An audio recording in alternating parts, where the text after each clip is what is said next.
청취자 여러분, 코로나19로 인하여 얼마나 많은 고초를 겪고 계십니까? 그러나 밤이 깊으면 새벽은 반드시 옵니다. 믿음으로 끝까지 인내하시면서 은혜 아래 머물게 되시기를 축복합니다.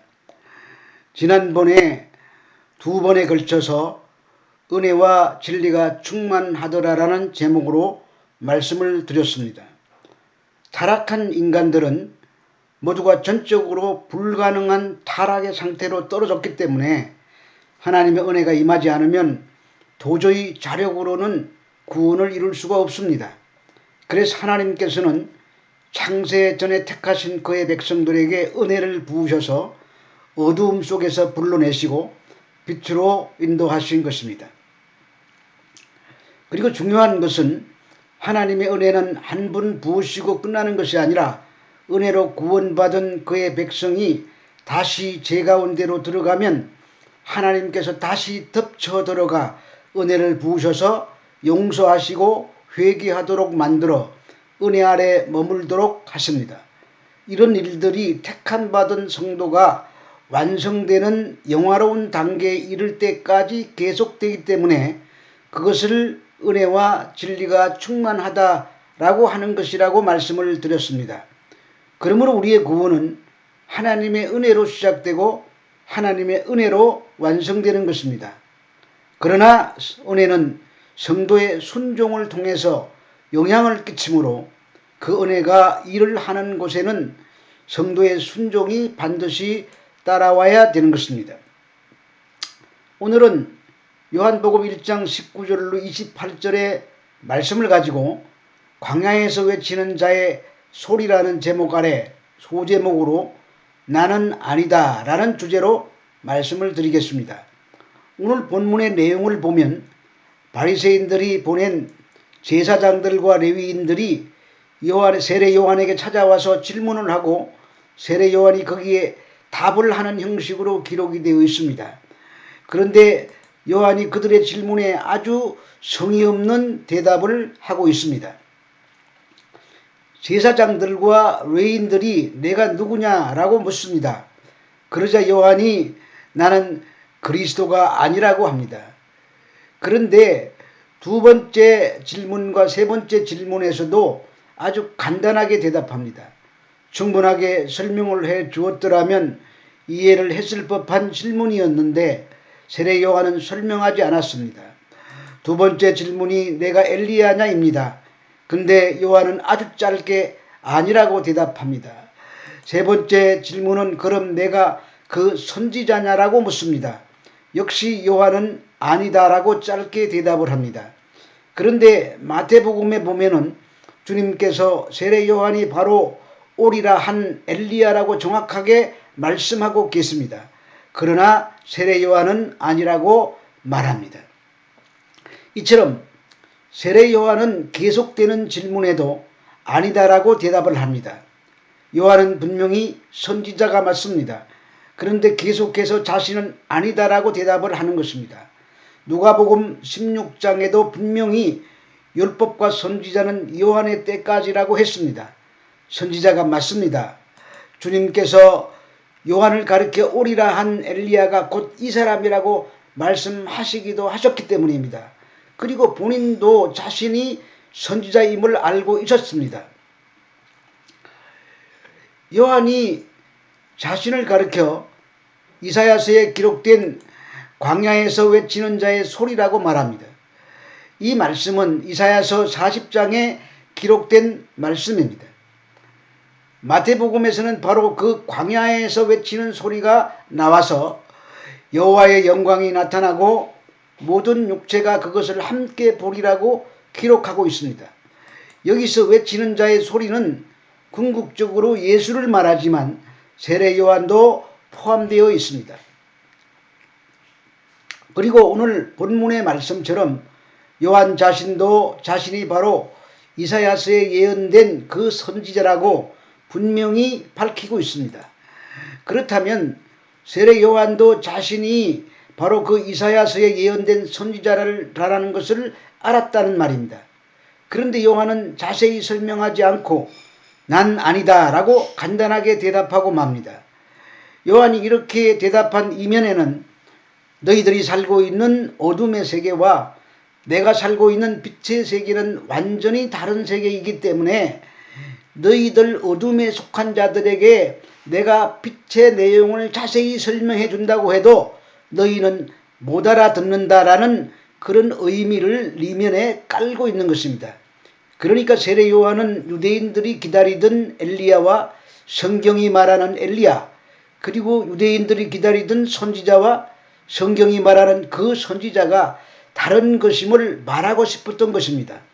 유대인들이 기다렸던 엘리야와 그 선지자, 그리고 성경이 말하는 엘리야와 그 선지자는 분명히 다릅니다. 그래서 나는 아니라고 말하는 것입니다. 즉 나는 너희들이 기다리던 그런 선지자도 아니고 너희들이 기다리던 그런 엘리야도 아니라는 말입니다. 여기 말라기서에 내가 선지자 엘리야를 너희에게 보내겠다고 약속하셨습니다. 이 말라기의 예언은 사실 예수 그리스도의 사역을 예언하는 것입니다. 아비의 마음을 자녀에게 돌이키게 하고 자녀들의 마음을 아비에게로 돌이키게 하실 수 있는 분은 오직 예수 그리스도 밖에는 안 계십니다. 지금 말라기는 예수 그리스도께서 십자가에 타락한 죄인들의 모든 죄를 다 짊어지심으로 아비의 마음이 자녀에게로 다시 돌이켜지게 되고 예수 그리스도께서 성천하시고 성령 하나님께서 내려오셔서 자녀들의 마음에 들어오시고 그 마음을 돌이켜 아비에게로 향하게 하실 것을 가르쳐 엘리야의 사역이라고 표현하고 있는 것입니다. 그런데 세례 요한이 예수님 앞에 와서 예수님과 똑같이 회개하라 천국이 가까웠다라고 자녀들의 마음을 돌이키는 사역을 한 것입니다. 그러나 세례 요한의 엘리야 사역은 예수님의 엘리야 사역을 미리 상징적으로 보여준 것이지 그 요한의 사역 자체가 아비의 마음과 자녀의 마음을 돌이켜 화목하게 할 수는 없었습니다.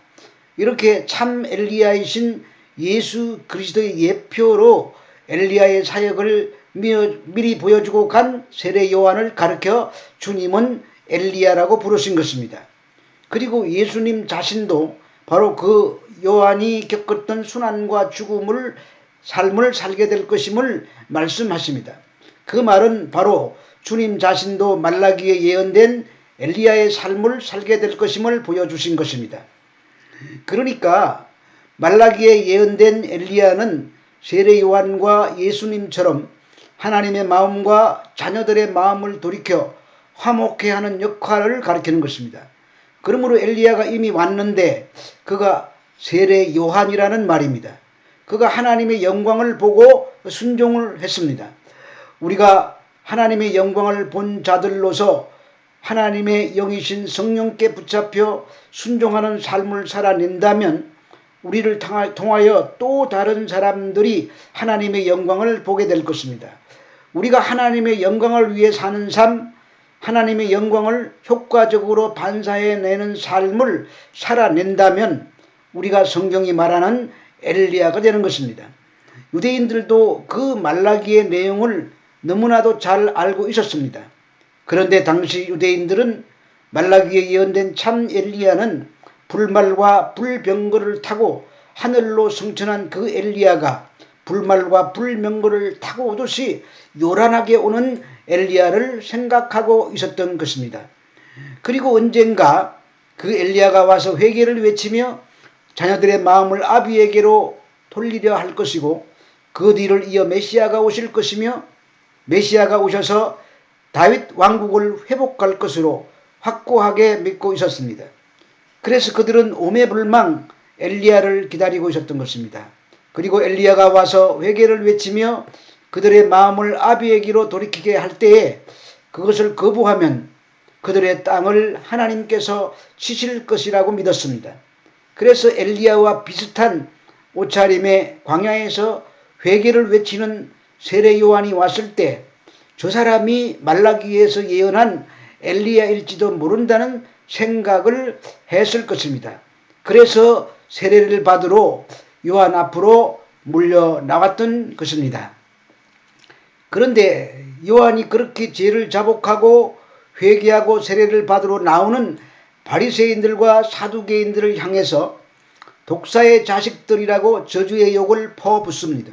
그것은 당시 유대인들은 세례의 의미도 단지 정결 예식의 하나로 오해하고 있었기 때문입니다.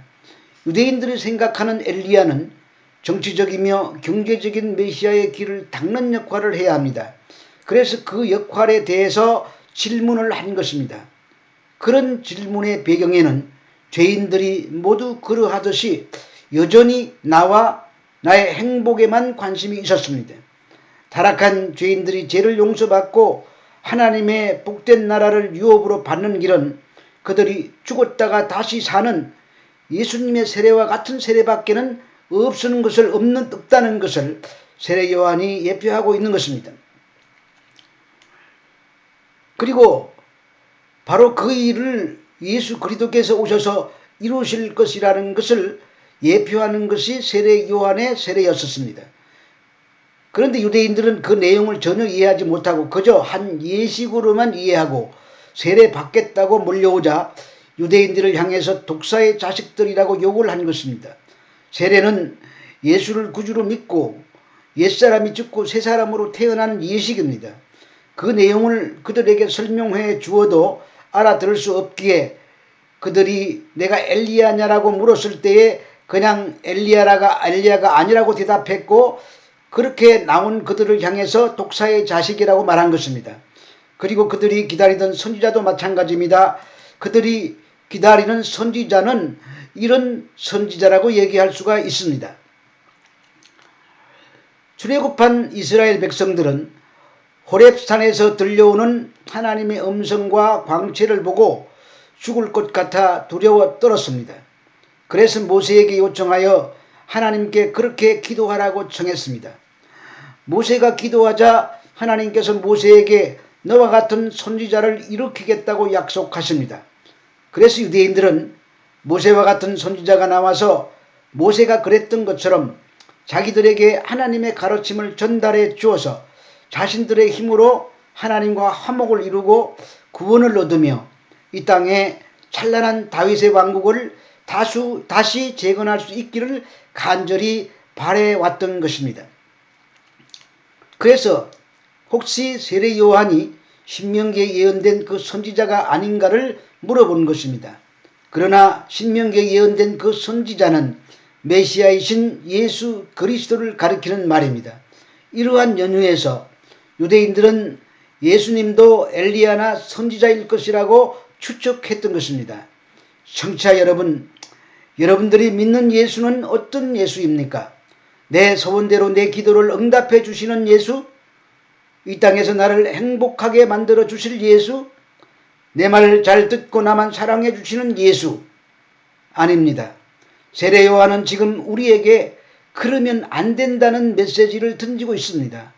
그 광야에서 외치는 소리를 바르게 알아듣는 여러분 되시기를 우리 주 예수 그리스도 이름으로 축복하겠습니다. 그래서 오늘은 광야에서 외치는 자의 소리 중 나는 아니다라는 소제목으로 말씀을 드렸습니다.